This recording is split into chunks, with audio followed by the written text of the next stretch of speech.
নমস্কার,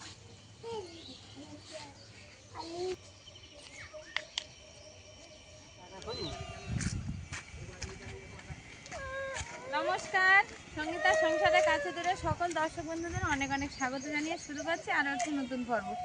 তো বাবা সাইকেল আর অলিভিয়াকে নিয়ে এগিয়ে চলেছে, মা আর আমি এই দাঁড়িয়ে আছি। এখন যাব মেজো মামাদের বাড়িতে ধান আনতে। সেই ধান এনে সিদ্ধ শুকনো হবে। তো এখন সকালবেলা খাওয়া দাওয়া করে বার হয়ে পড়েছি, কিন্তু আজকের রৌদ্রের তেজটা আছে প্রখর, তার জন্য একটা ছাতাও নিয়ে নিয়েছি। অলিভিয়া যেহেতু সঙ্গে যাচ্ছে, তো কোথায় যাচ্ছি মেজো মামাদের বাড়ি। সম্পূর্ণ পর্বটা সাথে থাকুন, আশা করছি ভালো লাগবে। যারা নতুন দেখছেন তাদের জন্য অনুরোধ রইল আমার চ্যানেলটিকে সাবস্ক্রাইব করে ছোট্ট পরিবারের সদস্য হয়ে যাবেন। ভিডিওটি ভালো লাগলে একটু বন্ধুত্বের হাত বাড়িয়ে দেবেন, লাইক কমেন্ট শেয়ার করে। তো বাবারা অনেক দূর এগিয়ে গেছে, মা আর আমি একটু এগিয়ে যাব এবার। আর কোথায় যাচ্ছি সেটা তো বললাম, সম্পূর্ণটাই দেখাবো, সাথে থাকুন পুরো পর্বটা, আশা করছি ভালো লাগে। চলো মা। অলিভিয়া দাও, আমার কাছে দাও, ছাতাটা আমার কাছে দাও। আমরা বেরিয়েছি আর এখন অলিভিয়া ছাতা ফুটিয়ে দাঁড়িয়ে আছে, ধরতে তো পারছে না, রৌদ্র সব গায়েই লাগছে আর ছাতাটা অন্য ধারে চলে যাচ্ছে। আমার কাছে দাও ছাতাটা, দাও দাও। আমাদের বোট কোথায়? ওই এই তো উপরে তোলা। সামনে জায়গা করতে হবে মাটি। এই উপরেরটা আমাদের না ওই পিছনেরটা? ও না, আমাদের কোনটা বা? আমাকে এইটা আর একটু মাঠটা নেবেন খাবে, বুঝলেন? এই সামনে তাহলে এই যায় এসে বসবে।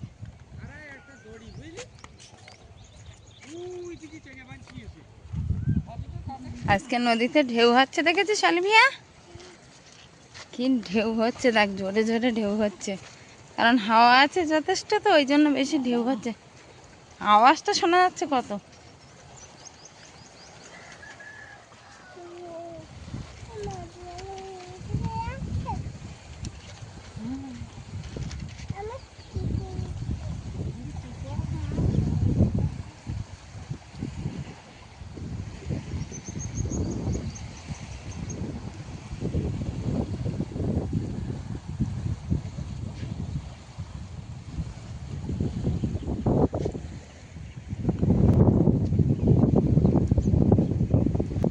ওদিকে নদীর ঢেউয়ের আওয়াজ শোনা যাচ্ছে, আর আমরা এবার এই নদীর রাস্তা ছেড়ে ভিতরের রাস্তায় প্রবেশ করব।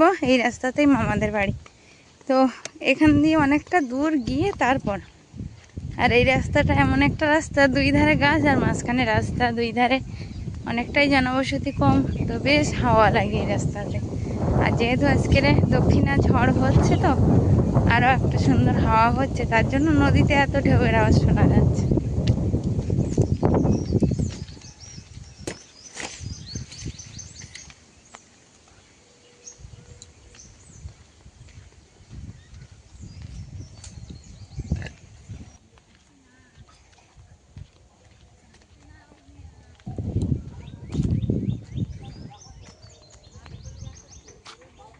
আমাদের আশপাল গাছে এবার ফুল এসছে দারুণ, এরকম ছেঁকে এসছে। চলো অলিভিয়া এবার আমার কোলে একটু আসো, দিদুন অনেকক্ষণ কোলে নিয়েছে। আসো, আমাদের আমলামেতে এইখানে একটা লজ আছে, এখানে কিন্তু ট্যুরিস্টরা সুন্দরবন পরিদর্শনে আসেন। মা এই লজের নাম কি মা জানো?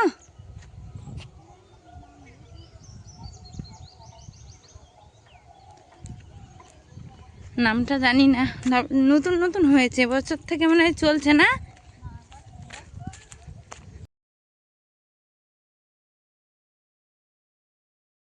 আমরা তো নদী রাস্তা থেকে ভিতরে একটা রাস্তা প্রবেশ করেছিলাম, আর সেই গাছ দুই ধারে আর মাঝখানে রাস্তা অনেকটা অতিক্রম করে আমরা চলে এসেছি।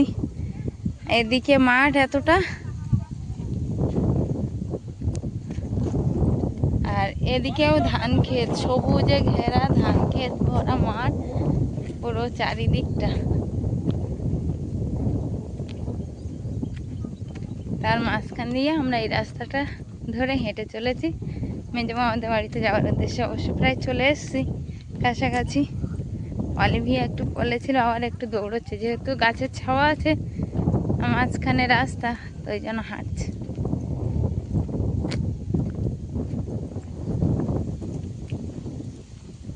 মামাদের বাড়িতে চলে এসছি। হ্যাঁ, এটা কাদের কল? ওই মেজ দিদিনদের কল। হ্যাঁ, মেজ দিদিনদের কল। তুমি চলো। বাবা, এইখানে মৌচাক আছে, তার জন্য মনে হয় এত মৌমাছির গুনগুন আওয়াজ শোনা যাচ্ছে।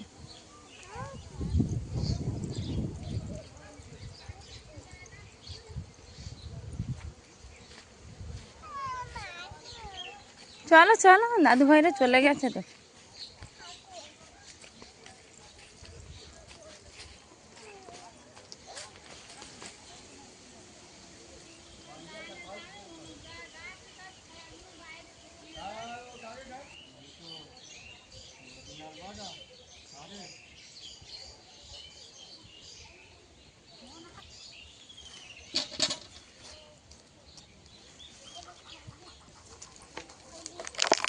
চলো।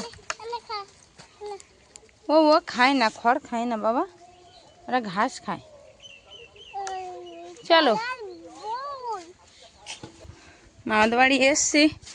আর মামাদের ওই ঘরে ওইখানে ধান রাখা আছে, তো মা, আমি, বাবা, ভাই মিলে আর বয়ে নিচ্ছে। আমিও বইছিলাম, মা ওখান দিয়ে ধরে দিচ্ছে, আর ভাই আর আমি দুটো গামলিতে করে বইছিলাম, আর বাবা ওইখানে কাটিয়ে দিচ্ছিল।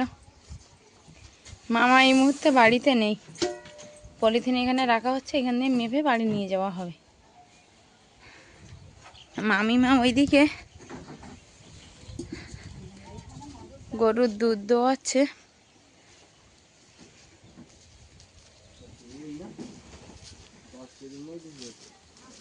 কবে হয়েছে আমি এই গলা আবার ঘন্টা বাঁধা? ও, দুধ হয় মোটামুটি। ও, মামা তো বাড়ি নেই। হ্যাঁ, মামা কাজে, তাই না? ওই জন্য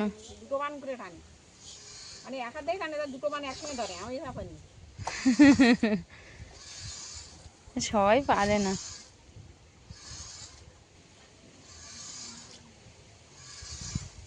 ওদিকে দুটো গরু আছে না?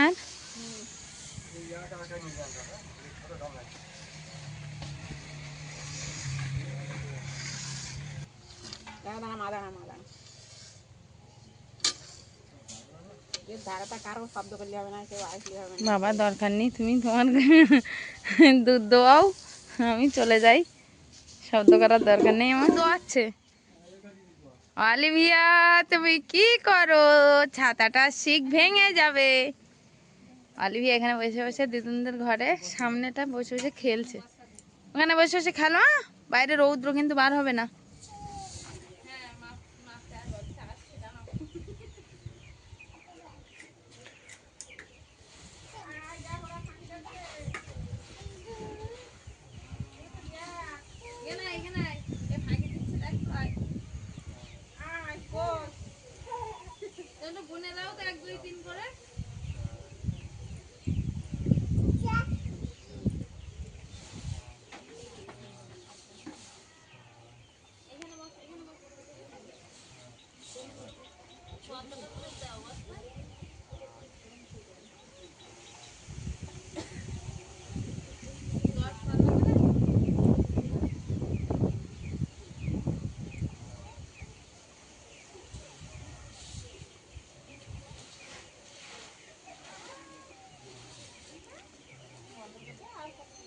এখানে ধানগুলো তো বার করেছিলাম মাপার জন্য, কিন্তু ধানগুলো মাপা হয়ে গেছে, বস্তা বেঁধে বাবা, আমি, ভাই সবাই মিলে গুছিয়ে দিয়ে বাবা আর ভাই মিলে ধানের বস্তাগুলো বয়ে রাস্তার পাশে নিয়ে চলে গেছে, কারণ ওখানে গাড়ি আসবে।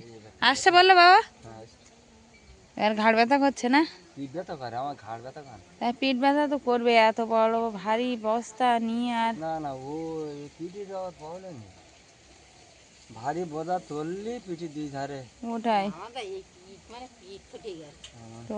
ধান এখন বয়ে রাস্তার ধারে নিয়ে যাওয়া হয়েছে। হ্যাঁ, যাবো। অলিভিয়া এসে যে ঘুমিয়ে পড়েছিল, অলিভিয়া এক্ষুনি ঘুম থেকে উঠলো, তাই না অলিভিয়া? অলিভিয়া একটু ঘুমিয়ে নিয়েছে মেজো দিদিনদের বাড়ি। মেজো মামিমা বারবারই বলছে যে যেতে হবে না, আজকে থাকো এখানে, খাওয়া দাওয়া করতে হবে। কিন্তু আমাদের আর থাকলে চলবে না, কারণ বাড়িতে গিয়ে আবার বিকেলবেলা একটু ধান সিদ্ধ শুকনো করার ব্যাপার আছে, তো ওই জন্য আর থাকবো না, বাড়িতে গিয়ে আমাদের ওই কাজে লেগে পড়তে হবে। তো আবার উঠোনটা মনে হয় পৌঁছ দিতে হবে না, বা উঠোন পৌঁছ দিতে হবে না, অনেক কাজ বাড়িতে গিয়ে। অলিভিয়া ঘুম থেকে উঠে মনটা খারাপ, ট্রেনটা ওই চলে এসছে, আর এই গাড়িতে করে আমাদের ধানে বস্তা যাবে। আমরাও সব রেডি হয়ে বেরিয়ে পড়েছি বাড়ি যাওয়ার উদ্দেশ্য। ধানের বস্তাগুলো এখানে সব বয়ে এনে বাবা আর ভাই মিলে সাজিয়ে ফেলেছে। এখন এগুলো ভ্যানে তুলতে হবে। ভ্যানের পিছন দিকে কি জড়ো হয়ে এসছে, দেয় কতটা জড়ো হয়ে এসছে।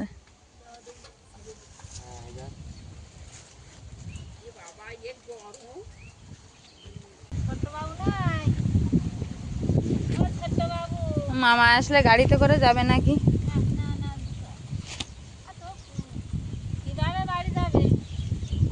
বলো মামার গাড়িতে, বলো।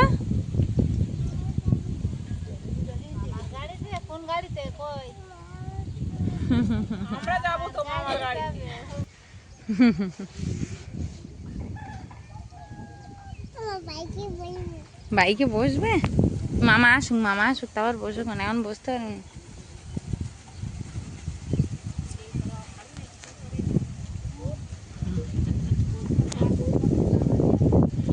এবার মশাটা নামাতে পারবি? নামা। আমাদের ধানের গাড়িটা ওই এগিয়েই চলেছে, আর আমরা চলেছি তার পিছু পিছু। গাড়িতে যখন ধান উঠে গেছে, আর কিছুক্ষণের মধ্যেই আমরা বাড়িতে পৌঁছে যাব। 10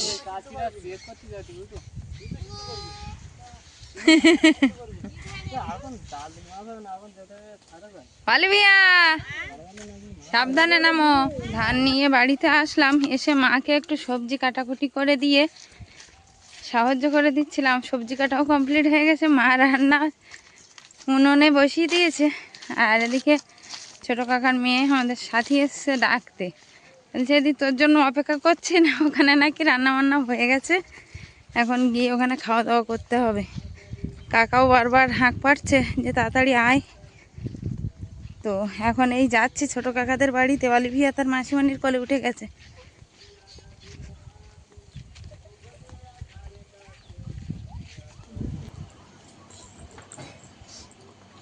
খাওয়া দাওয়া সবার কমপ্লিট হয়ে গেল নাকি?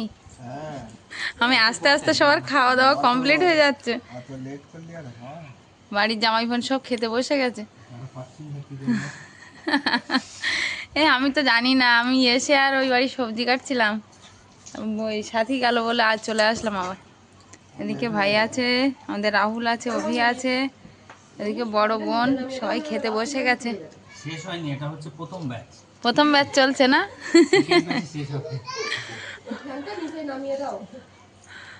প্রথম ব্যাচ চলছে নাকি? অলিভিয়া তুমি খেতে বসোনি? এবার বসবে? আচ্ছা, আমাদের খাওয়া হয়ে যাক, এবার আমরা বসবো। হ্যাঁ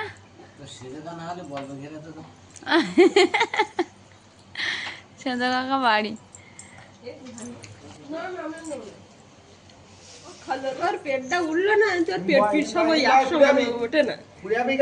আমার ভাই ওদিকে মিষ্টি নিচ্ছে, আমরা কিন্তু শেষ ব্যাচে বসে গেছি। আর বাড়ির দুই জামাই এখনো উঠতে পারেনি, আমাদের সঙ্গে বসে আছে। সেকেন্ড ব্যাচেও আছে, বললো যে তোমরা সেকেন্ড ব্যাচে বসবে, তো আমরা না আচ্ছা ঠিক আছে, আমাদের সঙ্গেই উঠবে। আর এদিকে ছোট কাকিমা, আমাদের সাথী, আর আমাদের তিথি বাড়ি নেই, মানে ছোট বোন বাড়িতে নেই, ঠাম্মা আর ভাই ওই সাইডে বসছে। আর আমাদের অলিভিয়া আছে এখানে। সাথী দুপুরবেলা কি মেনু তো বললে না? মাছ ভাজা, মাছ কুমড়ো আলু আর বড়ি দিয়ে, আর হচ্ছে চিকেন আর মিষ্টি। এই কুমড়ো ফুলের চপটা কাকিমা বারবারই বলছে, তুই কিন্তু বলছিস না। তো আমরা কিন্তু মাছ ভাজা আর সজনে ডাঁটা, কুমড়ো আলু, মাছের তরকারি দিয়ে খাচ্ছি। আর এই যে সবার সামনে মাংসের তরকারিটা চলে এসছে, সেটা এখনো নিয়ে খাওয়া দাওয়া চলছে। আর জামাই বোন প্রথম ব্যাচে বসে দ্বিতীয় ব্যাচে উঠবে আমাদের সঙ্গে বলেই দিল। আর মাংসের তরকারি এখনো খাইনি, তবে মাছের তরকারি পর্যন্ত আপাতত বেশ লেগেছে। আর আমি তো ওখানে ধান আনতে গেছিলাম, ওখান থেকে এসে আর স্নান করার টাইম দিচ্ছিল না সবাই, কারণ বোন আর আমাদের বাড়ির জামাই সবাই খেতে বসে গেছিল ভাইরা। তো কোনো রকমে স্নান ছেড়ে আর এসে খেতে বসছি। অলিভিয়া ওদিকে মাংস খাচ্ছে। মাংস ভালো লেগেছে অলিভিয়া? এখন এই খাওয়া দাওয়া চলছে ছোট কাকাদের বাড়িতে। কাকা আগে তো খেয়ে উঠেছে আর কাকিমা আমরা সবাই এখন খেতে বসছি। ছোট কাকাদের বাড়ি থেকে খাওয়া দাওয়া করে এখন অলিভিয়া আর আমি ফিরছি তার দাদু ভাইদের বাড়ি। জুতো খুলে গেছে? আচ্ছা জুতো ঠিক করে নাও। বোন বোনের পর সবাই একসঙ্গে মিলে খাওয়া দাওয়া করলাম, ছোট কাকা কাকিমা। অবশ্য কাকাদের এগিয়ে একটু খাওয়া হয়ে গেছিল আমার আস্তে আস্তে। তো এখন বাড়ির দিকে যাব, বাবাদের বাড়ির দিকে, কারণ এখানে থাকলে চলবে না, একটু রৌদ্রই আছে, তার জন্য গামছাটা একটু মাথায় দিয়ে নিয়েছি। আর অলিভিয়া ওই যে আমার কোল থেকে নেমে আর এগিয়ে হেঁটে চলেছে। আর বাবাদের বাড়িতে গিয়ে এখন একটাই কাজ, যে ধানগুলো আনা হয়েছে সেই ধানগুলো এখন ভাপ দিতে হবে, কারণ আগে ভাপ দিতে হয় তারপর সিদ্ধ করতে হয়। তো এখন ভাপ দিয়ে রাখবো মা আমি বাবা মিলে, আর সকালবেলা হয়তো সিদ্ধ করা হবে এরকম। তো এখন গিয়ে দেখি মা বাবা কত দূর কী আয়োজন করলো। ওইদিকে হাঁড়ি জ্বালানি সব তো উনান ধারে নিয়ে আসতে হবে, উনানে একটু জাল দিয়ে আবার ভাপ দিতে হবে ধানগুলো। তো এখন গিয়ে আর ধান মাখানোর কাজে হাত দেবো। চলো চলো তাড়াতাড়ি চলো অলিভিয়া, চলো। কোথায় আছো? দিদুনদের বাড়ি? আচ্ছা আচ্ছা ঠিক আছে, আচ্ছা ঠিক আছে চলো। আস্তে আস্তে পড়ে যাবে পড়ে যাবে।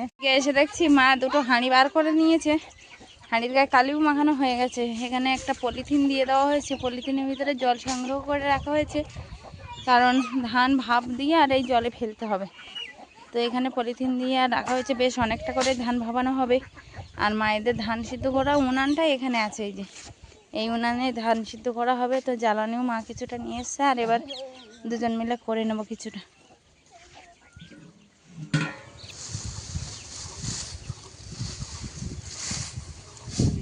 মা কিন্তু বসে গেছে এখন এই ধান সিদ্ধ করার প্রথম ধাপ, ধান ভাপ দেওয়া। তো এখন ভাপানো চলছে ধানগুলো, আর সকালবেলা সিদ্ধ হবে না মা? এখন এই ধানগুলো এই ভাপানো চলছে। অলরেডি 2 বস্তা দেওয়া হয়ে গেছে, পরে আবার এই 2 হাঁড়ি বসানো হয়েছে। মা আর আমি দুজন মিলে করছি, বাবাও ছিল কিন্তু বাবা আবার নৌকাতে একটু সমস্যা হয়েছে, সেখানে চলে গেছে। তো ধানগুলো এই ভাপ দিয়ে দিয়ে এখানে ঢালা হচ্ছে। দেখ এই যে জল, এখানে কিন্তু ধানগুলো অলরেডি 4 হাঁড়ি আগে ঢালা হয়ে গেছে, আর এই 2 হাঁড়ি এখন ভাপ দেওয়া চলছে। অলিভিয়া তুমি কি করছো? দড়ি ফেলে দাও, দড়ি ফেলে দাও। তোর গায়ে তো তোর কালি বেশি। আমরা ধান সে কোথায় নাকি বলছে, কোথায় কালে? এই তো কালি এখানে হাতে লেগে আছে, এই ঘাড়ে লেগে আছে। আমরা ধান সিদ্ধ করছি আর তোর গায়ে কালি? হ্যাঁ ছে ছে ছে। অলিভিয়া কালি মেখে বসে আছে। না না না, আমার পায়ে দড়ি মারতে হবে না। তো এইভাবে ধান একে একে সিদ্ধ করা হয়ে যাচ্ছে। ওই যে ওপরে 4 বস্তা আর এখানে নিচে 3 বস্তা, 7 বস্তা আর 3 বস্তা দেওয়া হয়ে গেছে প্রায়। বিকালবেলা উঠানটা একটু ছাওয়া আছে পুরোটাই, এখন দেখা যাক কি হয়, তাই না? তাই না?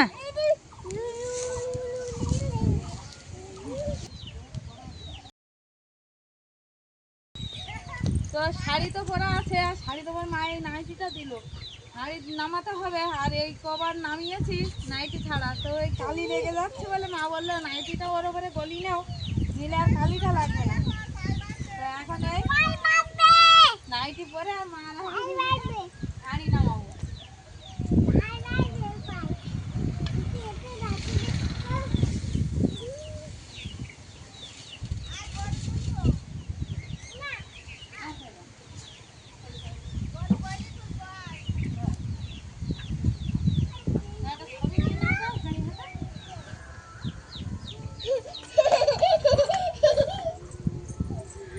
অলিভিয়া এখানে খেলছে আলোতে একটু, আর আমাদের কিন্তু ধান ভাপ দিতে দিতে অন্ধকার হয়ে গেছে।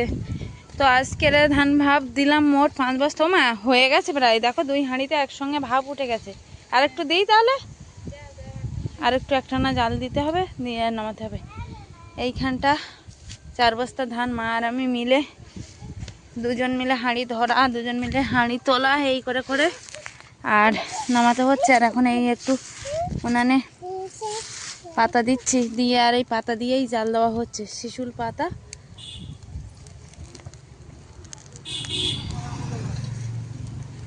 এই দিয়েই জাল দেওয়া হচ্ছে। এই তো পাতা একটানা জাল দিতে হয়, না হলে নিভে যায় বারবারে। পাতা একটানা জাল না দিলে নিভে যায় বারবার। আর হয়ে গেছে এই যে ধান ভাপানো বলতে, 2 হাঁড়ি তো 2 ধারে ধান ভর্তি করে দেওয়া হয়েছে, আর তার সঙ্গে একটু পরিমাণ মতো জল দেওয়া হয়েছে। তো এই যে 2 হাঁড়িতে একসঙ্গে যে ধোঁয়া উঠছে, এমনি উনানের ধোঁয়া বাদ দিয়ে যে হাঁড়ি থেকে যে ধোঁয়াটা উঠছে, এটা থেকে বোঝা যায় না যে ধান ভাপ দেওয়া হয়ে গেছে। আমি এই উনানে জ্বালানি দিচ্ছি, আর মা ওইদিকে ওই যে ধানগুলো আমরা তো হাঁড়ি থেকে ঢালছি, ওইগুলো আবার মেলতে হচ্ছে। ওইখানটা উঁচু হয়ে আছে, ওগুলো টানলে না মা?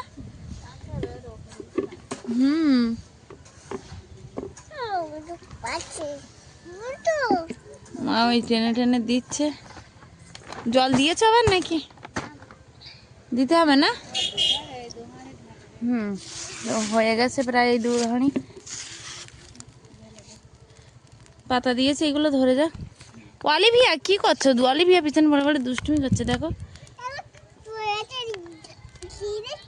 দেখো তো পিঠে দিয়ে কি দিয়েছে। হাঁড়িও ভাপ দেওয়া হয়ে গেছে, এরকম হালকা ধোঁয়া উঠে যাওয়া মানে ভাপ দেওয়া হয়ে গেছে। তো এইবারে এই ভাপানো ধানগুলো আমরা নামাবো পলিথিনে, আবারও 2 জন ধরে। আর অনেকটা ধান হাঁড়ি থেকে আজকের নামিয়েছি হাঁড়িতে করে। হাতটা এখন ব্যথা ব্যথা করছে, কিন্তু কিচ্ছু করার নেই, বাবা বাড়িতে নেই। বাবা বাড়ি থাকলে একটু সাহায্য করে দিত। মা আর আমি মিলে আবার নামাবো।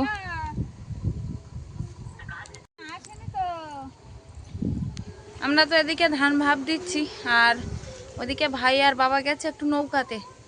আসলে আমাদের সেই বোটটা নিয়ে যেখানে কাঁটা মারা থাকে নদীর ওপারটায়, সেইখানে গেছে। কারণ নদী দিয়ে যে জাহাজগুলো যায়, সেই জাহাজের পাখা লেগে আর আমাদের কাঁটা মারা যে দড়ি কাছি যেগুলো হয় নদীতে দেওয়ার, সেই কাছি কেটে গেছে। তখন কাঁটা খুঁজে পাওয়া যাচ্ছে না, তারা গেছে নদীতে। আর নদীতে প্রচণ্ড ঢেউ হচ্ছে, মানে এত কাজের মধ্যেও ওদিকেও একটা দুশ্চিন্তা কাজ করছে যে এই ঢেউয়ের মধ্যেও বাবার ভাই গেছে নদীতে নৌকা নিয়ে। তো কিসে কি হবে জানি না, মানে নদীতে প্রচণ্ড পরিমাণে ঢেউ হচ্ছে। তো এখন আপাতত ওরা এখনও ফিরিনি। মা আমার এদিকে হয়ে গেছে আপাতত এইগুলো কাজ বাজকে এগিয়ে একটু নদীর দিকে আবার এগিয়ে যেতে হবে। তো ধান আনা হলো, সেই ধান ভাপ দেওয়া হলো। আর এখন একটু ঝড়টা কম পড়েছে, আর ভাই বাবারাও বাড়িতে চলে এসছে। তো সেই দিক থেকে অনেকটা দুশ্চিন্তা মুক্ত আমরা। আর এখন খাওয়া দাওয়ার পরে একটু বসছি সিঁড়িতে, বাবা মা সবাই আছে ওই দিকে। আর ধান ভাপ দেওয়া, ধান আনা বোয়া করে অনেকটাই কষ্ট হয়ে পড়েছে সবাই অনেকটা ক্লান্ত। তো দিনের শেষে এবার ক্লান্তর জন্য একটু বিশ্রামের প্রয়োজন সবার। তো সবাই এখন বিশ্রাম নিতে যাবে। আর ধানগুলো ভাপ দিয়ে ওইভাবে রেখে দিয়েছি, জানি না কালকের রৌদ্র হবে কি না। আর কালকে রৌদ্র না হলে তো আবার ধান সিদ্ধ করে মিলতে হবে, জানি না কখন কি হবে, সবটাই প্রকৃতির উপরে। তো যাই হোক, সেই সকাল থেকে চলা পর্বটা এখানে শেষ করছি। কেমন হয়েছে অবশ্যই পর্বটা কমেন্ট বক্সে জানিয়ে যাবেন। দেখা হচ্ছে নতুন একটা ব্লগে। ততক্ষণের জন্য আপনারা ভালো থাকবেন, সুস্থ থাকবেন, নিজেদের যত্ন নেবেন। নমস্কার, শুভরাত্রি।